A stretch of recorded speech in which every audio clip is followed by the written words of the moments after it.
Այո, շատ հստակ է, որովհետև անցյալ տարվա մայիսին է, որ սկսեց իր արշավը եկեղեցու թեմ, ադգեի վեր, որ շարունակեց ինքը ավելի ծանր քայլերի թիմել,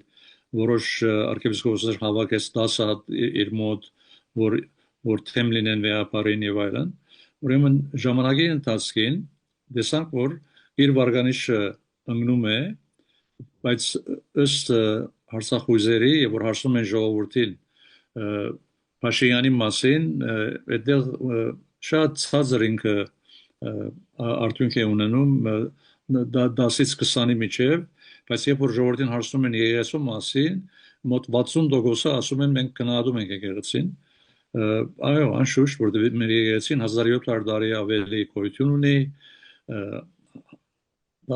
հարյուրավոր տարիներով եղել է մեր իշխանությունը, երբ որ մենք պետություն չունեինք, եւ այսինքն Հայաստանի եկեղեցի չէ, այլ ամբողջ աշխարհի հայության եկեղեցի է, այդ բաժարը որ վեհապարին դիտողը ամենան հայոց կաթողիկոս է, եւ ուրեմն միլիոնավոր հայեր աշխարհում անդամ են Հայաստանից առաքելական եկեղեցի, այսինքն միայն Հայաստանի ժողովրդի մասին չէ խոսքը։ Վարշավեդը ինքը ուզում է որ վեհապարը հանի եւ նոր իրեն գամագադար մի վեհապար դեղատրի փոխարինի, դա անգամ մեևս ոչ մի իրավունք ունի, ոչ օրինական, ոչ փարոյական այդպիսի բան անելու։ Մենք ունենք եկեղեցու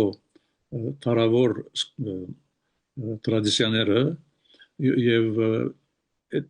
վեհապար ընտրելու եւ այլ հարցերով զբաղվելու, դա պետք է շարունակվի։ Վարշավեդը ոչ մի իրավունք ունի խառնվելու եկեղեցական ներքին հարցերում։